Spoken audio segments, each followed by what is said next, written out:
एक आदमी कार दुर्घटना के बाद घर जाने के लिए लिफ्ट लेना चाहता था। बिना रुके सीधे उसकी ओर गाड़ी मोड़ दी और बगल की घास में जाकर रुकी, जिससे आदमी पूरी तरह भ्रमित हो गया। दरवाजा खोलने पर देखता है कि ड्राइवर की आंखें सफेद हो चुकी हैं और वह मर चुका है। डर के मारे वह तुरंत 110 पर फोन करता है, क्योंकि उसे अपना नाम तक याद नहीं रहता। पहचान पत्र देखने पर भी सैम नाम उसे अजनबी लगता है। उसी समय आसमान से एक कौवा गिरता है और उसकी मौत भी ड्राइवर जैसी ही होती है। सैम समझ जाता है कि यहाँ रुकना खतरनाक है और भाग खड़ा होता है। सड़क किनारे के रेस्टोरेंट में जगह जगह लाशें पड़ी होती हैं और सबकी हालत एक जैसी होती है। तभी एक और कार बेकाबू होकर रेस्टोरेंट के बाहर टकराती है। ड्राइवर की भी आंखें सफेद होकर तुरंत मौत हो जाती है। सैम घबरा जाता है और इधर उधर भागते हुए दुकान से नक्शा लेकर जंगल की ओर निकल जाता है। पहचान पत्र के पते के अनुसार वह अपने घर तक पहुंचता है, लेकिन सब कुछ उसे अनजान लगता है, जैसे वह यहाँ कभी रहा ही न हो। वे दुर्घटना वाली जगह पर जाते हैं जहाँ एक जला हुआ गोल निशान दिखता है जो किसी साधारण हादसे से नहीं बन सकता। तब नायक जेन से सच कह देता है कि खबरों में दिखी मौतें उसी की वजह से हुई हैं। जो भी उसके पास आता है मर जाता है, लेकिन जेन उसके साथ हो तो यह शक्ति खत्म हो जाती है। यह सुनकर जेन डर जाती है और भागने लगती है। नायक पीछा करता है, तभी दो महिला पुलिसकर्मी रोकती हैं। जैसे ही जेन दूर जाती है, पुलिसकर्मी गिरकर मर जाती हैं। अब जेन समझ जाती है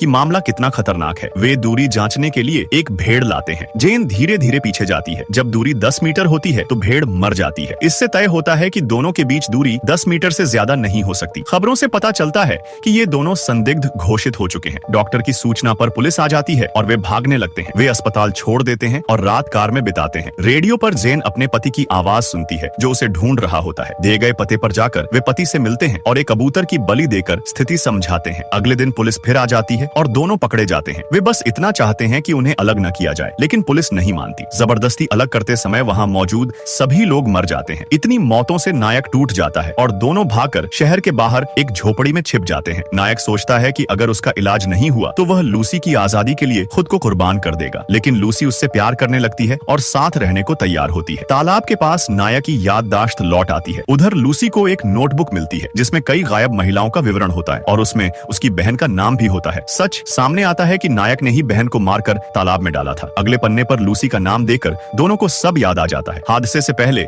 नायक ने अकेली लूसी को अगला शिकार समझा था, लेकिन संघर्ष में कार दुर्घटनाग्रस्त हुई और बिजली गिरने से दोनों बदल गए। सच जानकर लूसी बंदूक उठाती है। तभी 3 आदमी नायक को पहचान कर मारते हैं। नायक भागता है। दूरी बनते ही वे आदमी मर जाते हैं, लेकिन लूसी गोली लगने से घायल हो जाती है। नायक उसे अस्पताल पहुंचाता है और एक फैसला करता है। लूसी उसकी आंखों से सब समझ जाती है, लेकिन रोक नहीं पाती। अस्पताल में गोली चलती है और नायक गिर जाता है। एक रहस्यमयी बिजली उसे बदल देती है और उसे मारने की शक्ति मिल जाती है। अगर तुम्हारे पास ऐसी शक्ति हो तो तुम इसका क्या करोगे? अगर वीडियो अच्छा लगा हो तो लाइक एंड सब्सक्राइब जरूर करें।